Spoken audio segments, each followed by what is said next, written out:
June 23, 1314. The ground trembled beneath thousands of English hooves as the largest army ever assembled to crush Scotland marched toward Stirling Castle. Sir Henry de Bohun's eyes locked onto a lone figure mounted on a small grey pacer, inspecting his troops along the Treeline.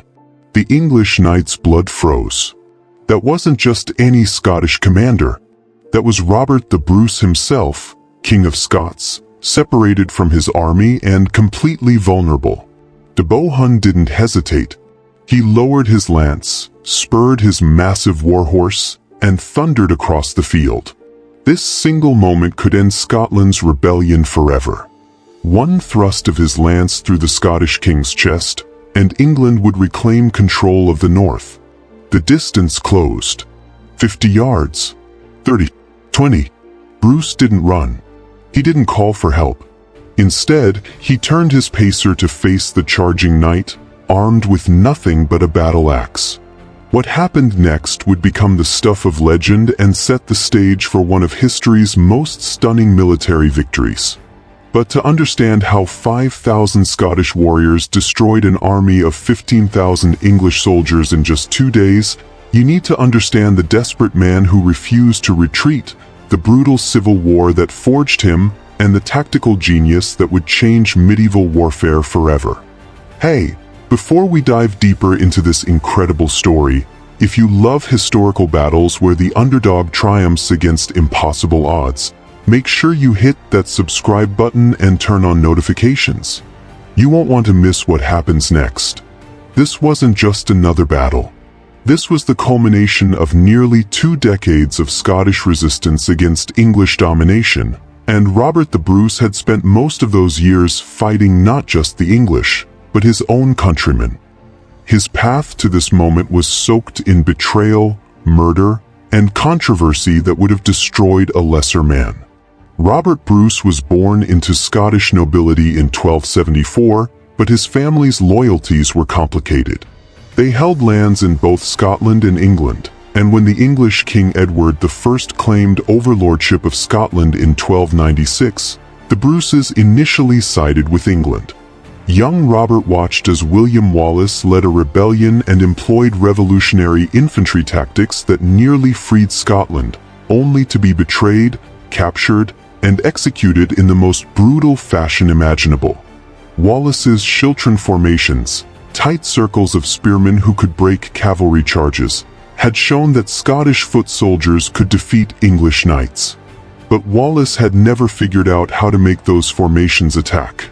Robert's moment of truth came in 1306, inside the Greyfriars Church in Dumfries. He met with John Comyn, his rival for the Scottish throne and a man whose family had repeatedly blocked Bruce's ambitions. History disputes exactly what happened next, but the result was undeniable. Comyn lay dead on the church floor, murdered by Bruce or his followers. Robert had committed sacrilege, murdered a rival, and crossed a point of no return.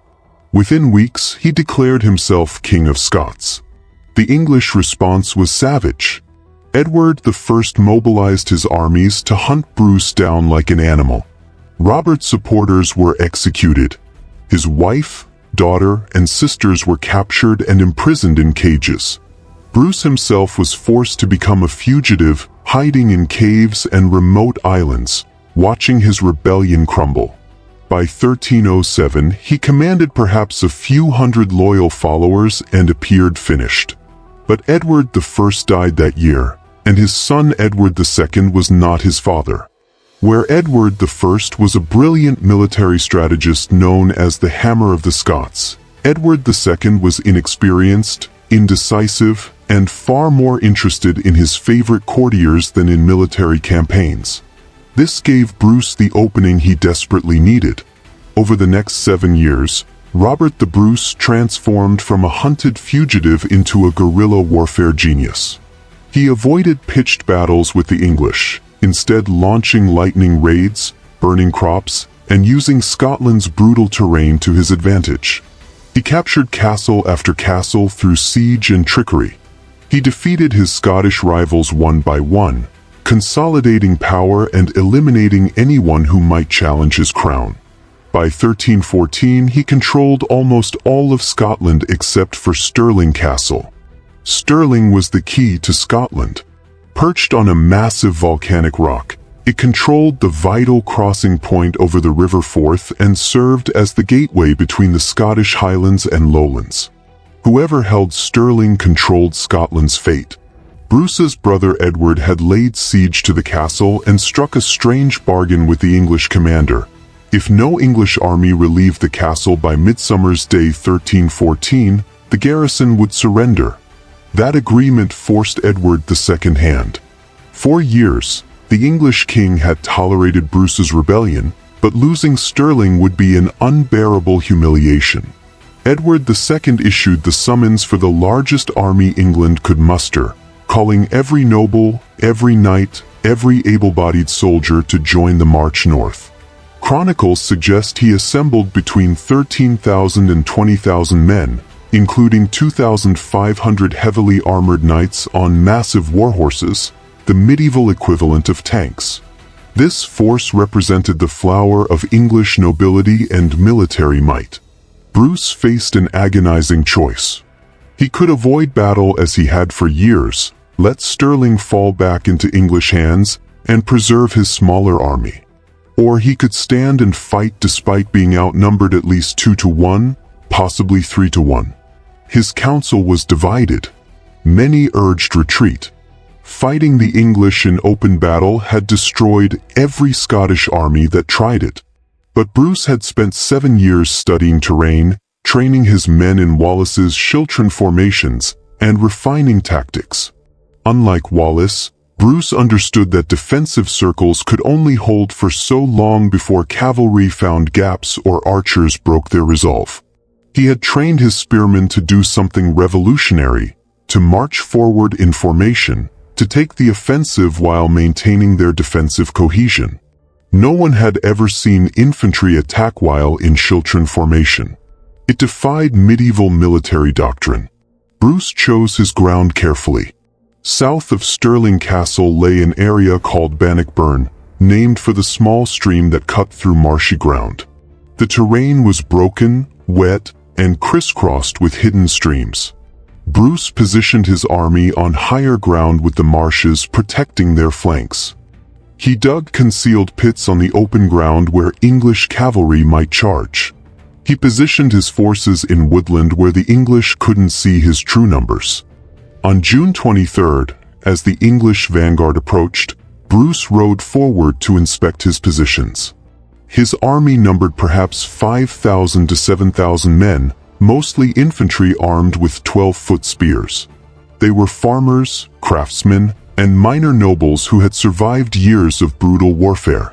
Many fought on foot by choice, having abandoned their horses to form denser, more disciplined formations. Against them marched an English army of knights in full plate armor, mounted on warhorses bred and trained for battle, backed by thousands of English and Welsh infantry and hundreds of archers. That's when Sir Henry de Bohun saw his chance. Bruce was exposed, alone, mounted only on a small grey pacer used for reviewing troops. De Bohun was a trained knight on a warhorse, fully armored, with a lance designed to punch through armor at full charge. Every law of medieval combat said this contest had only one possible outcome. De Bohun charged. Bruce held his ground until the last possible second, then swerved his lighter pacer aside and stood in his stirrups. As de Bohun thundered past, Bruce swung his battle axe in a devastating arc. The blade split de Bohun's helmet and skull in a single blow, killing him instantly. The Scottish army erupted in cheers. Their king had just killed an English knight in single combat. Bruce's commanders rushed to him, not to celebrate but to criticize. He had risked everything on personal combat and had even broken his favorite axe in the process. Bruce looked at the shattered weapon and reportedly said only that he regretted spoiling a good axe. But the psychological impact was profound. The Scots had just watched their king face death without flinching and emerge victorious. The English had watched one of their champions die in seconds. The battle for Scotland's independence had begun, and nothing would ever be the same. The death of Henry de Bohun sent shockwaves through both armies, but the fighting on June 23rd was far from over. The English vanguard, stinging from the humiliation of watching their champion killed, launched a series of probing attacks to test the Scottish positions. What they discovered should have terrified them, but pride and momentum carried them forward into the trap Bruce had carefully prepared. The Earl of Gloucester led a force of cavalry against the Scottish schiltrons positioned to defend the road to Stirling Castle. The horsemen thundered toward the bristling wall of 12-foot spears, expecting the Scottish infantry to break and run as they had so many times before. Instead, the schiltrons held firm, presenting an impenetrable hedgehog of sharpened steel. Horses recoiled from the wall of spears. Knights who pressed the attack found their mounts impaled. The charge faltered and broke. At the same time, Sir Robert Clifford led another cavalry force attempting to circle around the Scottish flank and reach Stirling Castle directly. Bruce spotted the maneuver and dispatched his nephew, Thomas Randolph, Earl of Moray, with a schiltron of spearmen to intercept them. Randolph's men found themselves in open ground facing mounted knights, seemingly a death sentence for infantry.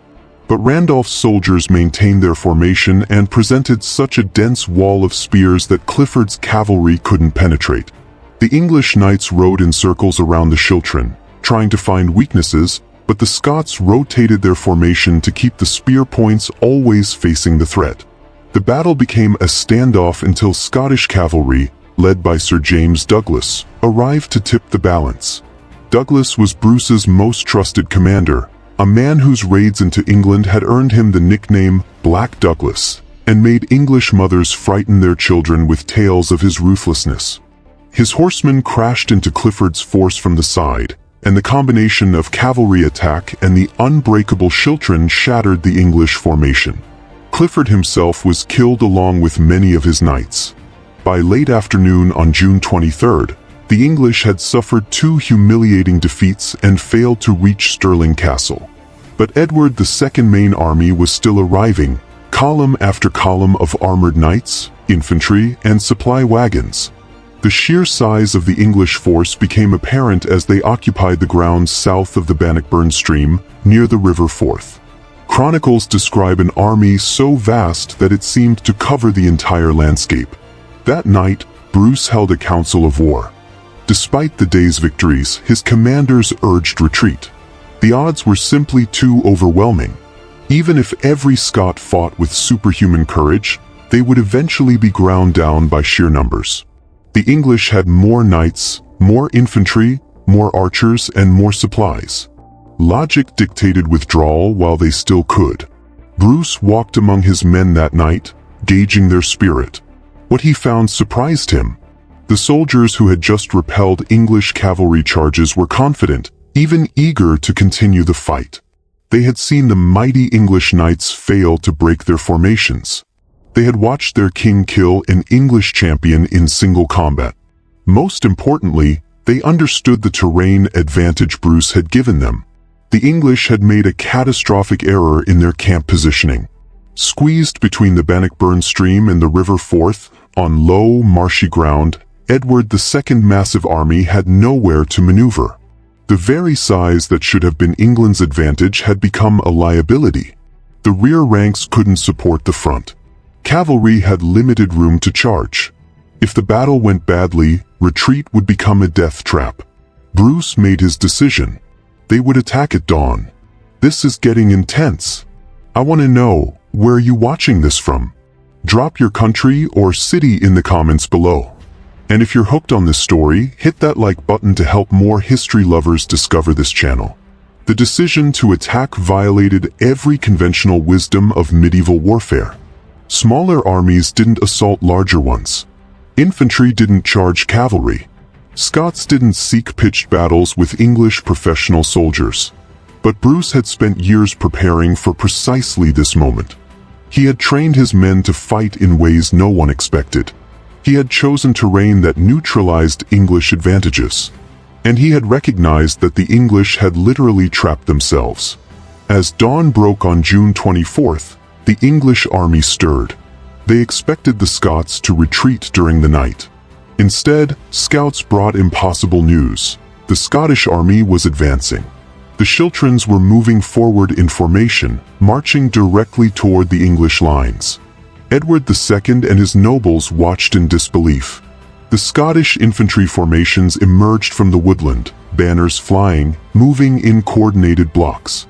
There were 4 main Chilterns, each commanded by one of Bruce's trusted leaders, Edward Bruce, Thomas Randolph, James Douglas, and Bruce himself. Each formation contained about 1,000 to 1,500 spearmen, tightly packed, moving in lockstep. The abbot of Inchaffray moved in front of the Scottish army, blessing the soldiers. The entire Scottish force knelt in prayer. An English observer reportedly told Edward II, "They pray for mercy." The king's response dripped with contempt. "They pray for mercy, but not from us. These men will conquer or die." He was more right than he knew. The English vanguard, led by the Earl of Gloucester and eager to avenge the previous day's humiliations, prepared to charge. But Edward II, showing rare tactical awareness, urged Gloucester to wait, to let the archers soften the Scottish formations first. Gloucester, stung by the implied criticism of his courage, refused to wait. He led his cavalry in an immediate charge. The Earl of Gloucester and his knights thundered toward the advancing Chilterns. The ground, churned to mud by thousands of feet and hooves, was treacherous. The Scottish formations didn't stop or waver. They kept advancing, spear points leveled. The cavalry charge struck the Chilterns and simply stopped, horses impaled on the wall of spears, knights unhorsed and dragged down. The Earl of Gloucester, one of England's premier nobles, was cut down and killed in the first moments of contact. The death of Gloucester threw the English army into confusion. More cavalry units charged to support their fallen leader, but the confined space between river and stream meant they couldn't deploy properly. Units crashed into each other. Horses panicked. The Scottish Chilterns kept pushing forward, grinding into the English formations like some unstoppable machine. English archers finally moved into position and began raining arrows on the Scottish formations. Here was England's trump card. Their longbowmen could devastate infantry formations from a distance. For a few terrible minutes, arrows slammed into the Scottish spearmen, threatening to break their advance. Bruce had anticipated this moment. He unleashed his small cavalry force, perhaps 500 horsemen under Sir Robert Keith, directly at the archers. Medieval archers were deadly against infantry at range but nearly helpless against cavalry assault. Keith's horsemen crashed into the archer formations, scattering them, cutting them down. Without their archers, the English had no answer to the advancing Chilterns. The battle became a grinding, bloody melee. The Scottish formations pushed forward into the packed English ranks.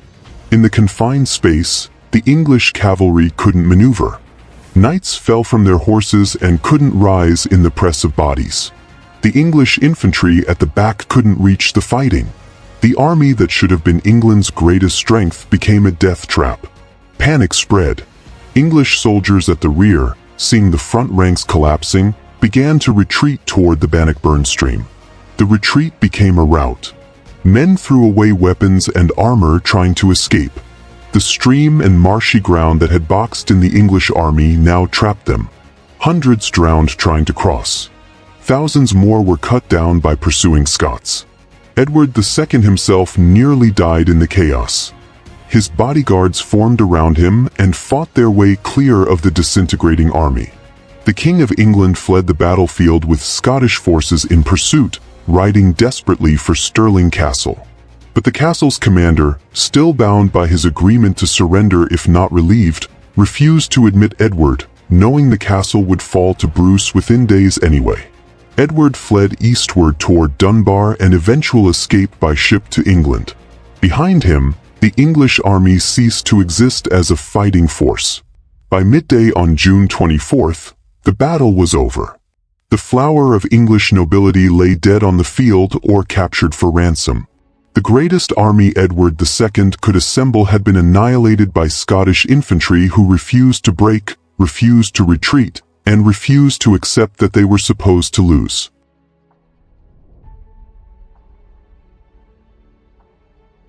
The killing didn't stop when the English army broke. For the Scottish soldiers who had endured years of English occupation, brutal raids, and the execution of comrades and kin, Bannockburn became a reckoning. The pursuit of the fleeing English army turned into a slaughter that stained the Bannockburn stream red and piled bodies in the marshes of the River Forth. Casualty figures from medieval battles are notoriously unreliable, but even the most conservative estimates speak to the magnitude of England's disaster. English losses likely exceeded 4,000 dead, with some chronicles claiming as many as 11,000 perished. These weren't just common soldiers. The dead included the Earl of Gloucester, Sir Robert Clifford, and dozens of barons and knights whose ransoms could have funded kingdoms. The Scottish losses, by comparison, were minimal, perhaps 500 to 2,000 men, though exact numbers remain unknown. More devastating than the casualties was the capture of English nobles. Medieval warfare operated on a ransom system where captured nobles were worth their weight in gold. The Scots took hundreds of prisoners, including the Earl of Hereford, one of England's premier nobles. Bruce would later exchange Hereford for his own wife, daughter, and sister, who had been held in brutal captivity for 8 years. The ransoms from other captives would fund Scotland's war effort for years to come. The treasure captured on the battlefield was staggering. Edward II's army had brought vast supply trains to sustain a long campaign. All of it, food, weapons, armor, horses, the king's own baggage train, fell into Scottish hands. For an army that had fought as guerrillas for years, scraping together supplies wherever they could find them, this windfall was transformative. Poor Scottish farmers who fought at Bannockburn suddenly possessed English armor and weapons worth more than they could earn in a lifetime. But the true significance of Bannockburn went far beyond casualties and treasure. In a single day, the battle had fundamentally altered the balance of power between Scotland and England. For nearly 2 decades, Scotland had been fighting a desperate defensive war, trying simply to survive. Now, Scotland had proven it could not only resist English armies but destroy them. Robert the Bruce's personal position was transformed overnight. For years, he had been a controversial figure, a king whose claim rested on murder and whose support was fragile. Many Scots had viewed him as just another noble fighting for personal power. The victory at Bannockburn changed everything. Bruce had led his army to a victory so overwhelming, so unexpected, that his legitimacy could no longer be questioned. He was no longer just Robert Bruce, the man who killed John Comyn. He was Robert the Bruce, the king who had saved Scotland. The battle also validated Bruce's revolutionary military tactics. By training infantry to attack in Chiltern formation, he had solved the puzzle that had confounded Scottish commanders for decades. Infantry could not only resist cavalry, they could defeat it through disciplined offensive action. This tactical innovation would influence military thinking across Europe.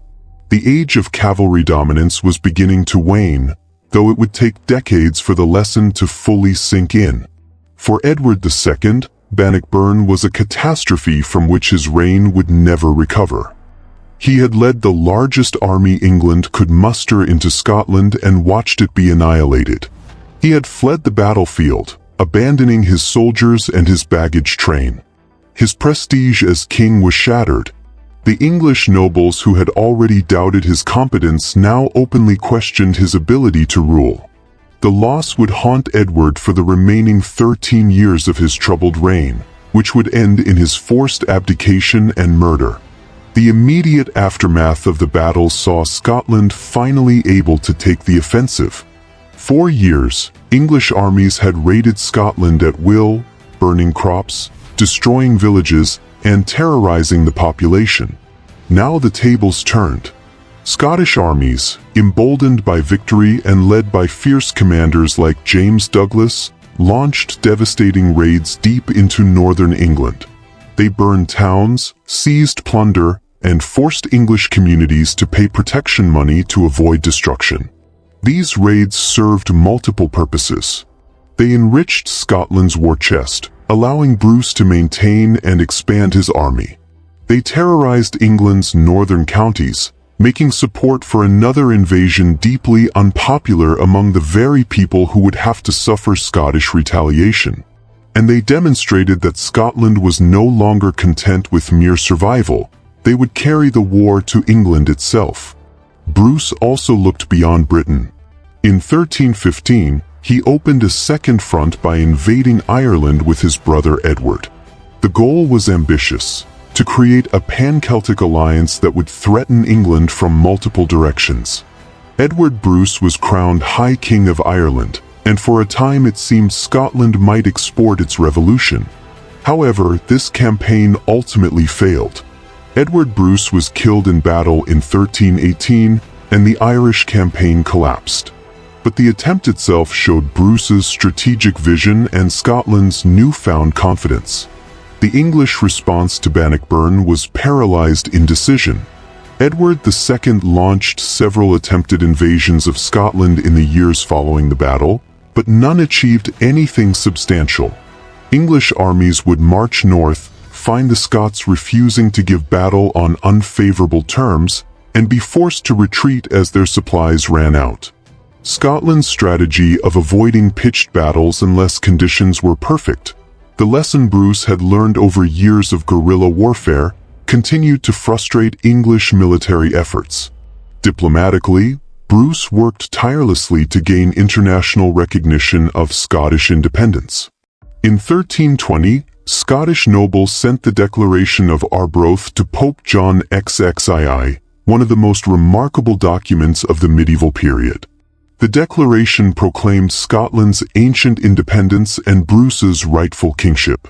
More remarkably, it stated that if Bruce ever betrayed Scotland's freedom, the nobles would depose him and choose another king. This was a radical assertion of popular sovereignty centuries before such ideas would become common. The Declaration of Arbroath failed to achieve its immediate goal. The Pope did not recognize Scottish independence. But it demonstrated Scotland's determination to fight on indefinitely. And it put the world on notice that Scotland would never accept English domination. Year after year, the stalemate continued. England couldn't conquer Scotland, but Scotland couldn't force England to formally recognize its independence. The war dragged on through raids, skirmishes, and abortive campaigns. Edward II grew weaker, his reign collapsing into civil war between the king and his nobles. In 1327, Edward was deposed by his own wife and her lover, then murdered in captivity. His teenage son became Edward III. The new English government, desperate for peace and facing its own internal crises, finally agreed to negotiate. In 1328, 14 years after Bannockburn, England and Scotland signed the Treaty of Edinburgh-Northampton. Under its terms, England recognized Scotland as a fully independent kingdom and Robert the Bruce as its legitimate king. English claims to overlordship of Scotland were renounced. The long war was finally over. Robert the Bruce had achieved what seemed impossible 18 years earlier when he murdered John Comyn and declared himself king. Starting as a fugitive with a handful of followers, hunted by enemies both English and Scottish, he had won his throne through a combination of military genius, political skill, and unbreakable determination. Bannockburn was the hinge on which everything turned, the day when Scotland's impossible dream became reality.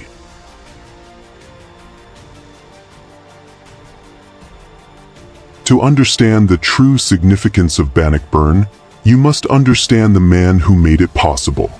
Robert the Bruce was not a simple hero or freedom fighter. He was a complex, often ruthless political operator who spent the first half of his life switching sides between Scotland and England, pursuing power and survival in equal measure. The transformation from calculating nobleman to Scotland's savior is one of history's most remarkable personal journeys. Born in 1274 to a powerful Anglo-Scottish noble family, Robert Bruce grew up in a world where loyalty to Scotland or England was less important than loyalty to family interests. The Bruces held extensive lands in both kingdoms and had served both crowns. Robert's grandfather had been a competitor for the Scottish throne in 1290 but lost to John Balliol. This rejection planted seeds of resentment that would shape Robert's entire life. When William Wallace led the Scottish rebellion in the 1290s, young Robert Bruce didn't join him. Instead, Bruce fought for the English, participating in Edward I's campaigns to crush Wallace's resistance. This wasn't unusual for the time. Many Scottish nobles held lands in England and couldn't afford to alienate the English king. But it meant that Bruce spent years fighting against Scottish independence before he ever fought for it. Bruce's conversion to the Scottish cause was gradual and driven largely by self-interest. After Wallace's defeat and execution, Scotland had no clear leader. Bruce saw an opportunity to claim the throne his grandfather had been denied. But his rival John Comyn had an equally strong claim and the backing of powerful families. The two men were appointed joint guardians of Scotland, an arrangement that satisfied no one and accomplished nothing. The meeting in Greyfriars Church in 1306 was supposed to resolve their rivalry. Instead, it ended with Comyn's murder, whether by Bruce's own hand or his followers remains disputed, but Bruce's responsibility is undeniable. The murder was both a crime and a political calculation. With Comyn dead, Bruce could claim the throne. But he had also committed sacrilege by killing a man in a church, earning excommunication and making reconciliation with the English or the church impossible. Bruce had burned every bridge and bet everything on winning Scotland's crown by force. The following year was the darkest of Bruce's life. Edward I mobilized overwhelming force to destroy him. Bruce's small army was scattered. His brother was executed. His wife, daughter, sister, and the woman who had crowned him king were all captured. His wife and daughter were imprisoned in cages, exposed to public mockery. One of his sisters and the Countess of Buchan were similarly caged. English cruelty toward Bruce's female relatives was calculated to break him psychologically. Bruce himself became a fugitive, hiding in caves and remote islands. Legend says he spent time in a cave watching a spider repeatedly try to spin a web, failing many times before succeeding, and drew inspiration from its persistence. Whether true or not, the story captures Bruce's situation. A man who had lost everything but refused to surrender. Edward I's death in 1307 gave Bruce the reprieve he desperately needed. Edward II was younger, less experienced, and distracted by conflicts with his own nobles. Bruce emerged from hiding and began the slow, brutal process of reconquering Scotland. But his methods were controversial. He didn't just fight the English, he fought his Scottish rivals with equal ferocity. The Comyn family and their allies were hunted down and destroyed. Bruce burned the lands of Scots who refused to acknowledge him as king. This scorched earth approach to power consolidation was brutal but effective. By 1314, Bruce had eliminated most of his Scottish enemies and captured nearly every English-held fortress in Scotland through siege warfare and nighttime raids.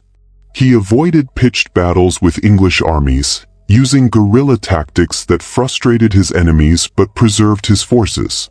Chronicles describe his soldiers as hardy and mobile, capable of surviving on minimal supplies and covering vast distances rapidly. Bruce's military genius lay in his ability to adapt tactics to circumstances. Unlike commanders who tried to repeat past successes regardless of conditions, Bruce studied terrain, weather, and enemy capabilities obsessively. At Bannockburn, he chose ground that negated English cavalry advantages and maximized his infantry strengths. He positioned his forces to control movement and create killing zones.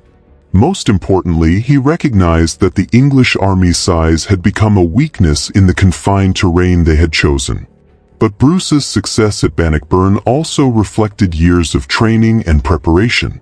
He had drilled his infantry formations relentlessly, teaching them to maintain cohesion while advancing, something infantry rarely attempted.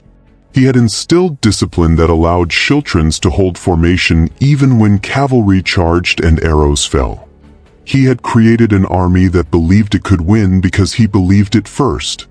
After Bannockburn, Bruce faced different challenges. Victory in battle didn't automatically translate to political legitimacy or diplomatic recognition.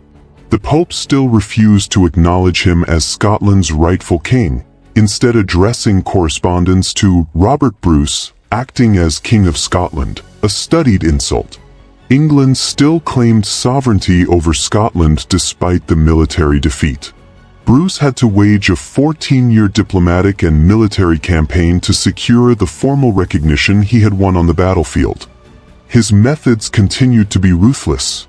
The raids into northern England were militarily effective but devastatingly cruel to civilian populations.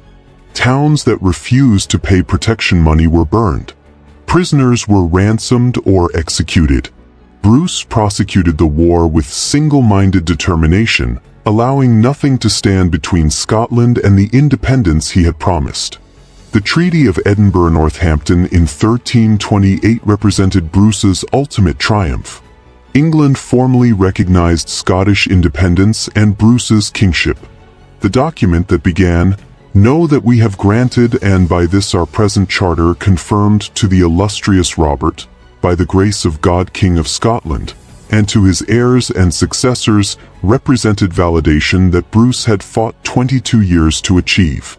But Robert the Bruce would not long enjoy his victory. He died in 1329, only a year after the treaty was signed. Medieval sources suggest he suffered from leprosy, though modern scholars debate the diagnosis. What is certain is that years of warfare, stress, and hardship had broken his health. He was only 54 years old. Bruce's deathbed wishes reflected the complexity of the man.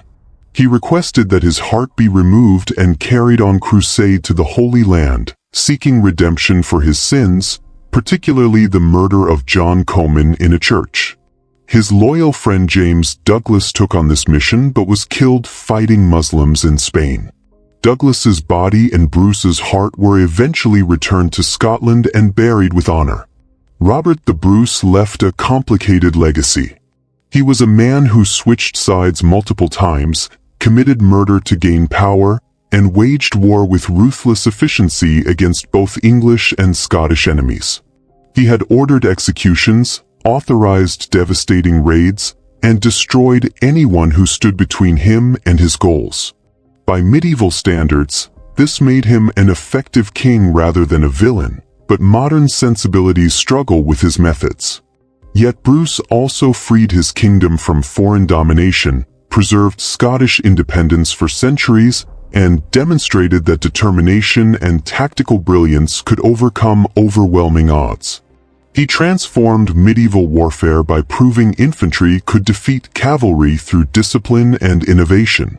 He established Scotland as an independent nation with international recognition, and he created a legend that would inspire Scottish identity for 700 years.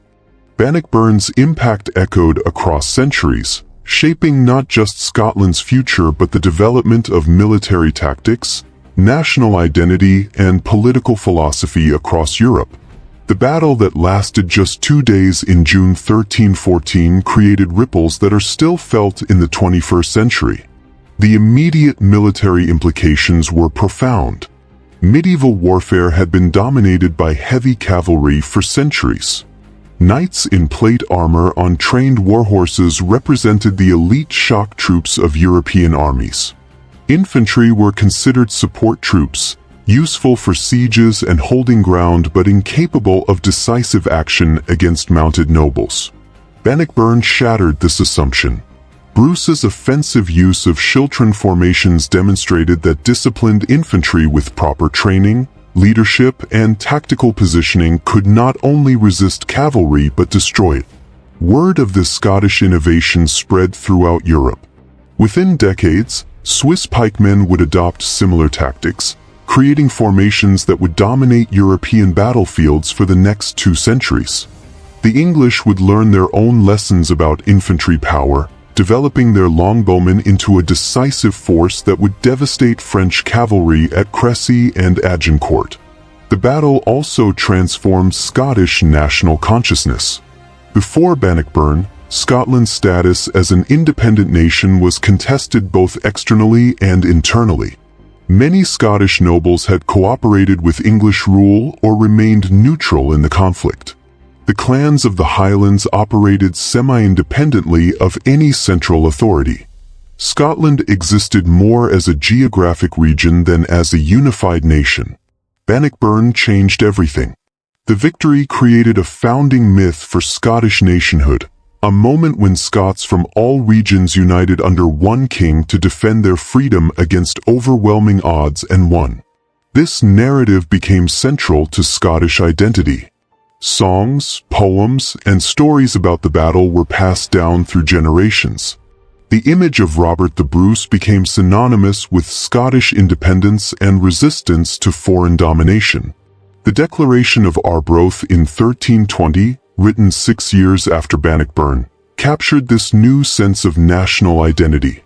Its most famous passage declared, "For as long as but 100 of us remain alive, never will we on any conditions be brought under English rule. It is in truth not for glory, nor riches, nor honors that we are fighting, but for freedom, for that alone, which no honest man gives up but with life itself." These words, written in the immediate aftermath of Bannockburn, articulated a concept of national sovereignty and popular rights that was centuries ahead of its time. However, the aftermath of Bannockburn was not all triumph for Scotland. The Treaty of 1328 secured independence, but Bruce died the following year. His son, David II, was only 5 years old when he became king. Within years, Scotland was plunged into new conflicts. English King Edward III, who had signed the treaty as a teenager under pressure from his mother and her allies, repudiated it as soon as he consolidated power. England invaded Scotland again, supporting pretenders to the Scottish throne and reigniting the wars that Bannockburn was supposed to have ended. The Second War of Scottish Independence dragged on for decades, with mixed results for Scotland. The Scots achieved victories but also suffered terrible defeats. The great military advantages Bruce had created, trained armies, captured fortifications, full treasuries, gradually eroded under his less capable successors. Yet Scotland maintained its independence, never falling back under permanent English control. The memory of Bannockburn sustained Scottish resistance through darker times. The relationship between Scotland and England remained contentious for nearly 3 centuries after Bannockburn. Border warfare, raids, and periodic invasions continued to characterize Anglo-Scottish relations. Yet neither kingdom could conquer the other. England was larger, richer, and more populous, but Scotland's terrain, military tradition, and fierce independence made permanent conquest impossible. The Battle of Bannockburn had established that fundamental reality. In 1603, the relationship changed dramatically when James VI of Scotland inherited the English throne, becoming James I of England. The two kingdoms shared a monarch but remained separate nations with separate parliaments and laws. This personal union lasted over a century before the Act of Union in 1707 formally merged Scotland and England into Great Britain. The union was controversial in Scotland, with many viewing it as a betrayal of the independence their ancestors had fought for at Bannockburn. Even after the union, Bannockburn retained its symbolic power. The Jacobite rebellions of 1715 and 1745, which sought to restore the Stuart monarchy, drew on imagery and rhetoric from Scotland's independent past. The Jacobites explicitly invoked Bannockburn as proof that Scotland could resist and defeat superior English forces. Though both rebellions ultimately failed, they demonstrated that the battle's memory remained a potent political force for centuries after it was fought.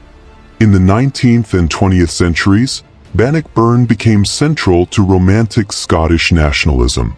Writers, poets, and historians transformed the battle into a symbol of national identity. Robert Burns's patriotic songs celebrated Scottish heroes, including Bruce. Walter Scott's novels popularized Scottish history and culture. The battlefield itself became a pilgrimage site where Scots came to remember their nation's defining moment. The modern Scottish independence movement has consistently invoked Bannockburn as inspiration and justification. The 2014 referendum on Scottish independence was held exactly 700 years after the battle, timing that was no coincidence. Campaigners on both sides recognized the symbolic weight of that anniversary. Though the referendum resulted in Scotland voting to remain in the United Kingdom, the 45% who voted for independence demonstrated that questions of Scottish sovereignty remained very much alive. Militarily, Bannockburn influenced tactical thinking far beyond medieval cavalry charges. The battle demonstrated core principles that remain relevant: the importance of terrain selection, the value of training and discipline, the power of morale and leadership, and the possibility of inferior forces defeating superior ones through tactical innovation. Modern military academies still study Bannockburn as an example of how to maximize limited resources against a more powerful enemy. The battle also provided lessons about strategic overreach. Edward II's campaign failed not because English soldiers were cowardly or incompetent, but because the English strategic position was fundamentally flawed. The army was too large for effective command and control in medieval conditions. The terrain negated English advantages. The supply lines were overextended. English contempt for their enemy led to tactical errors. These lessons about hubris, logistics, and respecting one's opponents remain relevant for military planners today. Perhaps most significantly, Bannockburn demonstrated that battles can have consequences far beyond the immediate military situation. The 2 days of fighting in June 1314 didn't just determine who controlled Stirling Castle or even who ruled Scotland. They established principles of national sovereignty, created founding myths that would shape identity for centuries, and proved that small nations could resist conquest by larger neighbors. These outcomes resonated far beyond medieval Scotland. Today, the battlefield at Bannockburn hosts a visitor center where people from around the world come to learn about the battle and its significance. The site features detailed reconstructions of the fighting, exhibitions about medieval warfare, and explorations of Bruce's life and legacy. For many visitors, particularly those of Scottish descent, the visit is deeply emotional, a connection to ancestors and national heritage. If this story of courage, strategy, and impossible victory inspired you, make sure you subscribe to this channel and hit that notification bell. We bring you the greatest battles and most incredible stories from history that you won't find anywhere else. Drop a comment letting me know what historical battle you want me to cover next, and share this video with anyone who loves underdog stories. Remember, just like those 5,000 Scottish warriors who refused to accept defeat, your circumstances don't define your destiny, your courage and determination do. Thanks for watching, and I'll see you in the next story.